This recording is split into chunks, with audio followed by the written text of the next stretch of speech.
ಬರವಣಿಗೆ ಬರೀತೀರಾ, ಅಲ್ಲಲ್ಲಿ ಮಾತುಗಳನ್ನ ಆಡ್ಬಿಡ್ತೀರಾ, ಆಮೇಲೆ ನಿಮ್ಮ ಬೆಂಬಲಿಗರು ಅಥವಾ ನಿಮ್ ಕಡೆಯವರು ನಮ್ಗೆ ಇಲ್ಲಿ ಭದ್ರತೆಗೆ ಬೇಕು ಅಂತ ಬರೆಯುವಾಗ ಅಥವಾ ನೀವು ಮಾತಾಡುವಾಗ ಗೊತ್ತಿರಲ್ವಾ ನನಗೆ ಏನೋ ಅಟ್ಯಾಕ್ ಆಗುತ್ತೆ, ಇದೇನೋ ಬರ್ತಾರೆ ಇಲ್ಲಿ ಅಂತ. ಇವಾಗ ನಿಮ್ಮವ್ ಕೇಳ್ತಾ ಇದ್ರು ನಮ್ಗೆ ಭದ್ರತೆಗೆ ಜನ ಬೇಕು ಅಂತ, ಬರೆಯುವಾಗ ನಿಮ್ಗೆ ಅನ್ಸಲ್ವಾ ಯಾಕೆ ಬೇಕು? ನೋಡಿ ಯಶೋಧ ಅವರೇ, ನಮಗೆ ನಾವು ವಿಚಾರ ಮಂಡನೆ ಮಾಡಿದಾಗ ಬೇರೆಯವರು ಕೂಡ ಅವರು ವಿಚಾರ ಮಂಡನೆ ಮಾಡ್ತಾರೆ ಅಂತ ನಂಬಿಕೆ ನಮಗಿದೆ. ಪ್ರಜಾಪ್ರಭುತ್ವ ಮೇಲೆ ನಂಬಿಕೆ ನಮಗಿದೆ. ನಾವೇನಾದ್ರು ತಪ್ಪು ಹೇಳಿದ್ರೆ ಅವ್ರು ತಿದ್ಲಿ, ನಾವು ಅದು ಕಲಿಯಕ್ಕೆ ರೆಡಿ ಇದೀವಿ.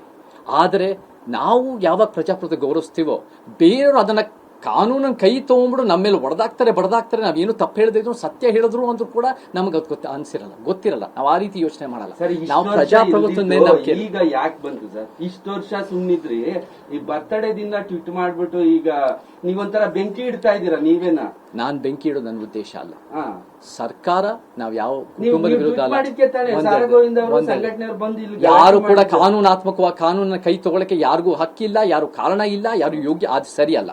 ಅದನ್ನ ನೀವು ಜಸ್ಟಿಫೈ ಮಾಡಿ. ರಾಜ್ಕುಮಾರ್ಗೆ ಮಾತ್ರ ಕೊಟ್ಟಿ ಸಮಾಧಿಗೆ ಜಾಗ ಕೊಟ್ಟಿಲ್ಲ ಸರ್, ಉಳಿದಂತ ಕಲಾವಿದರಿಗೂ ಕೊಟ್ಟಿದ್ದಾರೆ, ಸಾಹಿತಿಗಳಿಗೂ ಜ್ಞಾನಭಾರತಿ ಆವರಣದಲ್ಲಿ ಕೊಟ್ಟಿರುವಂತದ್ದು. ಅದ್ರ ಎಲ್ಲದ್ರ ಬಗ್ಗೆಯೂ ಕೂಡ ನೀವು ಮಾತನಾಡಿದ್ರೆ ಇವತ್ತಿಗೂ ಕೂಡ ಅಹಿಂಸಾ ಚೇತನ ಮಾತನಾಡಿರ್ತಕ್ಕಂಥ ಮಾತಿನಲ್ಲಿ ಸತ್ಯಾಂಶ ಇದೆಯಾ ಅಥವಾ ಇಲ್ವಾ ಅನ್ನೋದ್ರ ಬಗ್ಗೆ ನಿಮ್ಮ ಅಭಿಪ್ರಾಯಕ್ಕೆ ಗೌರವ. ಒಂದ್ ಹೇಳ್ತೀನಿ, ನಾವು ಕೇವಲ ಡಾಕ್ಟರ್ ರಾಜ್ಕುಮಾರ್ ಅವರನ್ನ ಟಾರ್ಗೆಟ್ ಮಾಡಿ ಅವರ ಹುಟ್ಟುಹಬ್ಬದ ಸಂದರ್ಭದಲ್ಲಿ ಸರಿ ಅಂತ ನೀವು ಕೂಡ ನೀವು ಹೇಳಿದೀರಾ.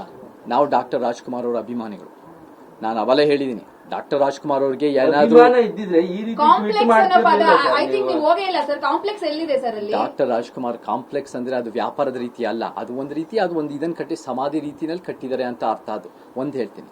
ನಾನು ಅವತ್ತು ಮತ್ತೆ ಹೇಳ್ತೀನಿ, ಡಾಕ್ಟರ್ ರಾಜ್ಕುಮಾರ್ ಎಂಥ ದೊಡ್ಡತನ ಇರೋ ವ್ಯಕ್ತಿ ಅಂದ್ರೆ ಅವ್ರು ಬದುಕಿದ್ದಾಗ ಅವ್ರಿಗೆ ಸಮಾಧಿ ಕೊಡ್ತೀವಿ ಸಿಟಿ ಸೆಂಟರ್ ನಲ್ಲಿ ಅಂದ್ರೆ ನನಗೆ ಬೇಡವೇ ಬೇಡ ಅಂತ ಹೇಳೋರು. ಅವರ ವಿಚಾರನ ಅನುಸರಿಸಬೇಕು, ಅವರ ಸರಳತೆ ಅನುಸರಿಸಬೇಕು, ಅವ್ರು ಕಂಡಿರೋ ಕನಸಿನ ಚಿತ್ರರಂಗನ ಮುಂದುವರಿಸಬೇಕು. ನಾನು ಇದನ್ನ ದೊಡ್ಡದು ಮಾಡಬೇಕು, ಇದನ್ನೆಲ್ಲೋ ಕಡೆ ಪ್ರಚಾರ ಪಡಿಬೇಕು, ಇದನ್ನ ಎಲ್ಲೋ ಸಂಘರ್ಷ ಮಾಡಬೇಕನ್ನೋ ಉದ್ದೇಶ ಅಲ್ಲ.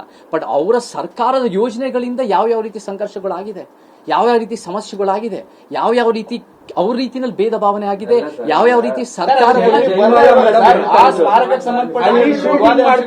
ಎಷ್ಟೋ ಜನ ಕೂಡ ಪ್ರಸ್ತಾಪ ಮಾಡಿಲ್ಲ. ನಿಮ್ದು ನಾಮಕರಣ ಮಾಡ್ತಾರೆ ಸರ್ ಆ ಜಾಗದಲ್ಲಿ, ಅನ್ನದಾನ ಆಗುತ್ತೆ. ಎಲ್ಲರೂ ಅದನ್ನ ಭಾವನಾತ್ಮಕವಾಗಿ ಆ ಪ್ಲೇಸ್ ಅನ್ನ ತಗೊಂಡಿದ್ದಾರೆ. ಪ್ರತಿಯೊಬ್ಬರು ಕೂಡ ದೇವಸ್ಥಾನ ತರ ಟ್ರೀಟ್ ಮಾಡ್ತಾರೆ. ನಮಗೆ ರಾಜ್ಕುಮಾರ್ ಅವ್ರ ಮೇಲೆ ಎಷ್ಟು ಅಭಿಮಾನ ಇದೆಯೋ ನಮ್ಗೆ ಶತಮಾನದ ಕವಿ ಕುವೆಂಪು ಅವ್ರ ಮೇಲೆ ಅಷ್ಟೇ ಅಭಿಮಾನ ಇದೆ.